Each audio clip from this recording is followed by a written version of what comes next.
After divorce, most people focus on the emotional recovery, and that is important. But what's equally as important, and what most people completely overlook, is securing their financial future in that critical first year after divorce. And I would know, not through personal experience, but because I've seen firsthand how the decisions made in this first year after divorce can impact your financial stability for decades to come. In this video, I'm going to show you the 5 most critical money moves you can make in your first year after divorce. These aren't just generic tips. These are the exact strategies I use with my clients now to help them regain their financial footing and confidence to build a secure financial future. So the first most common mistake that I see people make during or after divorce is acting with emotion. Money's emotional in itself, and it can be stressful, but the most important thing to do during these times is to take your time. Be patient, and that's why working with an advisor is likely to lead you to a better situation and a better solution. Oftentimes in a marriage, especially in today's age, there are 2 income earners. And it's likely that when you go through a divorce, the difference in household income from when you were married until now might impact your quality of financial life. So that's why whether I'm working with a husband and wife together or an individual, the first part of financial planning is making sure that you have an emergency fund. An emergency fund is designed to help you approach any reasonable expense that you might come across, such as car problems, replacing a roof, or medical expenses that need to be handled immediately. And having those funds available allows you to overcome these financial obstacles with ease. That's why it's important to save an emergency fund immediately following divorce. When you do go through a divorce, sometimes it becomes difficult to analyze exactly what your financial needs are, how you want to approach your finances moving forward, and what steps you need to take in order to secure your financial future. Oftentimes, there's a separation of assets such as retirement accounts or personal brokerage accounts, separation of real estate assets such as your personal home or any rental properties that you might have owned together, and a distribution of other assets, whatever that may be. That's why it's important to take a step back, be patient, and possibly approach a financial professional to help you analyze your situation before and after divorce in order to help you make the most reasonable decisions. The first thing you should do is take a list of all of your financial accounts. That means checking accounts, savings accounts, brokerage accounts, retirement accounts, and anything else you might have held jointly, that when you move forward as an individual tax filer, all of your finances are accounted for. The next most common mistake that I see people make are reallocating their investment funds to be much more conservative than they really need to be. As I mentioned, divorce comes with emotion and oftentimes fear. But when you reallocate your investments to be more conservative, you're less likely to reach your long-term financial goals. You might be afraid of making less money, you might be afraid of not having enough joint assets to achieve your long-term goals. But in reality, it's important that your investments are still aligned with your personal long-term goals, and oftentimes that can mean taking more risk than you did when you were married. In order to assess your personal risk tolerance, ask yourself a couple things. 1, how would you respond if the market moved up or down 10% within a year's period of time? Are you afraid of the movement? Does it make you feel uncomfortable? Do you feel like you should be more conservative, or could you handle a little bit more risk? Number 2, when do you actually need the money? Risk is great, volatility is necessary when it comes to earning money in a portfolio. My personal approach is that if you need the money within the next 3 to 5 years, hold your investments in a cash or cash-like investment such as a money market fund. This way, you'll be able to earn some rate of return on your money without having to worry about too much volatility. The next step is to schedule a portfolio review. Understand your investments and why you're owning them.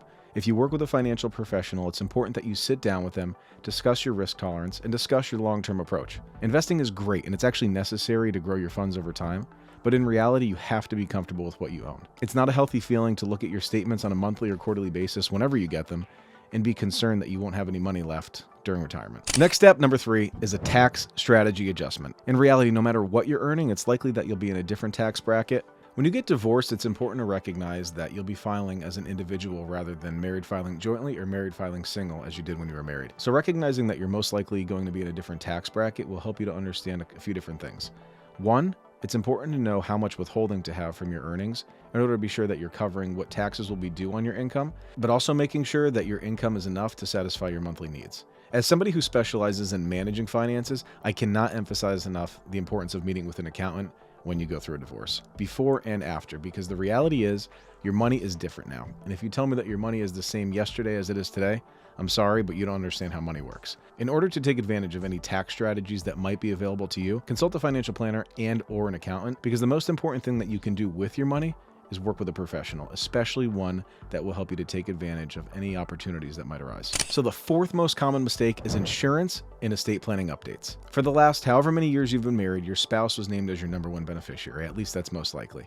So retirement accounts, wills, life insurance policies, you name it. Your spouse is probably the primary beneficiary on those. And something that most people don't know is that regardless of whether or not you're married, whoever's named as a beneficiary on an insurance policy actually overrides a will. I'm not a legal professional, but I do know for certain that if you have a spouse named as a beneficiary on an insurance policy, regardless of what your will says, even if you update it after you've been divorced, whoever's named as the beneficiary is still entitled to those proceeds. So for example, if you've been married for 10 years following a divorce, you go and change your will. If your previous spouse is still named as the beneficiary on a life insurance policy and you pass away, they're entitled to those proceeds regardless of what your will says. So whether you choose to DIY or work with a financial and legal professional, the most important thing to do when considering insurance and estate planning following a divorce is take a list of all of your insurance policies, all of your wills, all of your powers of attorney, anything that can dictate who is entitled to your assets when you pass away, and make sure that whoever you want to get those assets is listed on those policies. Because the last thing you want to do is to allow your spouse that you've just been divorced from to get those assets after you pass away. And the fifth most common mistake that I see in my practice are people not adjusting their spending habits following divorce. We spoke earlier in the video about having a different tax bracket and most likely different household income if both spouses worked. So how are you adjusting your spending habits? Are you saving? Are you spending carelessly? It's important to understand where your money's going and how consistently. What are your fixed expenses, right? We hear it all the time. Are you paying for too many subscriptions? Do you even know what you're paying for? Understanding where your money's going and assigning each dollar a job every single month will help you to achieve your long-term goals. Make yourself a spreadsheet. Track your fixed expenses like your insurance policies, your utilities, your mortgage payments, car payments, things like that. And track your variable expenses such as going out to eat, buying a car that might be a little bit too expensive, and you might have to take into consideration alimony and child support payments at this point in your life. So understanding how these new expenses can impact your financial situation will lead you to make a better strategy moving forward to achieve your long-term goals. Don't be afraid to save more and spend less. At this point in your life, your finances are totally different and you're going through a whirlwind of emotions. Doing what you need to do in order to secure your personal financial future and that of your children or whoever else you intend to save money for is extremely important. So taking a step back, recognizing that your life is a bit different now, and making a plan moving forward to achieve those goals is really the best thing that you could do for yourself and your family. So these 5 moves are absolutely critical in your first year after divorce, and they can mean the difference between struggling financially for years or creating a strong foundation for your financial future. I've seen firsthand how implementing these strategies has helped clients go from feeling overwhelmed and uncertain to confident and in control in their finances.